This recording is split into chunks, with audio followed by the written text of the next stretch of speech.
Assalamualaikum warahmatullahi wabarakatuh. Selamat datang di channel saya dan selamat datang juga di channel pembelajaran online SMA Negeri 1 Jatiluhur. Masih bersama saya untuk mata pelajaran sosiologi dengan Aji Yan Setiaji, karena di kelas 10 pun kita sudah pernah bertemu ya. Di kelas 11 kita bertemu kembali di mata pelajaran yang sama, tapi untuk saat ini secara offline. Secara online. Untuk offline nanti kita bertemu di sekolah. Untuk video pembelajaran kali ini kita akan membahas di bab 1 tentang kelompok sosial di masyarakat, yang mana nanti kita akan menyinggung tentang hakikat kelompok sosial, tentang definisinya, juga tentang ciri kelompok sosial. Sebelum masuk kepada materi, persiapkan alat tulis kalian, pulpen dan buku catatan khusus sosiologi. Oke, sekarang kita langsung kepada materi. Oke, kita masuk kepada materi, menginjak di bab 1 kelompok sosial di masyarakat. Masih bersama dengan saya, the one and only Aji Yan Setiaji, kelas 11 IPS atau untuk kelas 11. Poin A, hakikat kelompok sosial di kelompok sosial. Nah, ini ada gambaran sesosok atau individu di mana karena kita itu tidak bisa hidup sendiri, ya. Dan di sebelahnya masih ada sesosok juga atau gambaran dari manusia atau sesamanya. Ketika individu dengan individu atau dua insan manusia ini saling berinteraksi, itu akan menjadi sebuah kelompok, ya. Karena dasar dari terbentuknya kelompok itu minimal ada 2 orang, ya. Ini adalah gambaran dari hakikat kelompok sosial. Oke, masuk kepada definisi kelompok sosial. Ada yang tahu siapa ini? Kita selalu membahas beliau di kelas 10. Beliau adalah Sujono Sukanto. Saya ambil salah satu ahlinya saja.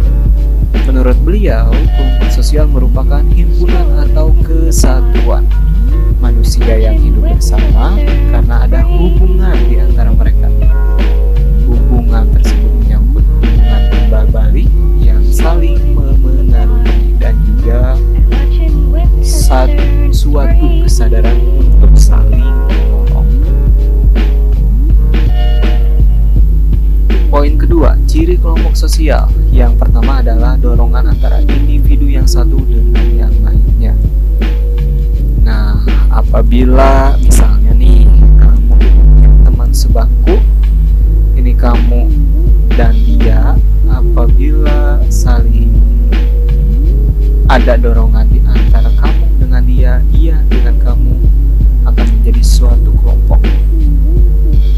Ciri yang lainnya adalah interaksi. Misal kamu dengan dia saling berinteraksi, itu adalah dorongan lain dari ciri kelompok sosial. Yang ketiga, adanya struktur. Misalnya nih di kelas, antara KM dengan bendahara misalnya, atau dengan sekretaris, itu kan struktur dan memiliki peran masing-masing. Si KM ini adalah ketua di kelas, bendahara yang mengatur keuangan kelas. Si sekretaris misalnya adalah tangan kanan dari wakil, tangan kanan dari ketua, gitu. Ya, memiliki struktur dan peran masing-masing. Yang keempat, adanya norma yang mengatur. Dalam kelas pasti kalian memiliki peraturan.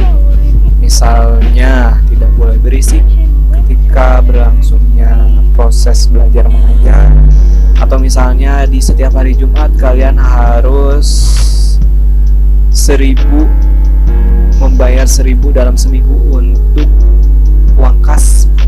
Memiliki peraturan. Apabila tidak memenuhi atau tidak melakukan norma atau peraturan tersebut, akan ada sanksi di dalamnya. Gerakan yang dinamik, karena kelompok itu pasti bergerak dari satu tempat ke tempat lainnya, atau individu dalam kelompok tersebut akan bergerak dari tempat satu ke tempat yang lainnya. Misalnya ketika pelajaran olahraga, kalian akan bergerak dari kelas menuju lapangan gitu.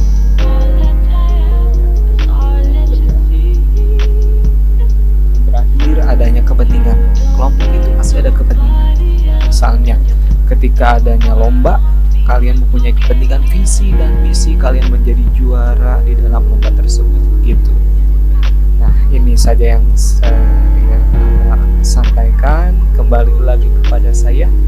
Nah, barusan kita telah belajar tentang hakikat kelompok sosial,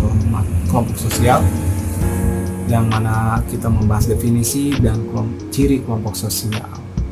Nah, apabila ada saran atau komentar, silahkan kalian cantumkan di bawah sini. Oke? Untuk saat ini kita dicukupkan saja. Terima kasih banyak telah menyimak. Wabillahi taufiq wal hidayah. Wassalamualaikum warahmatullahi wabarakatuh.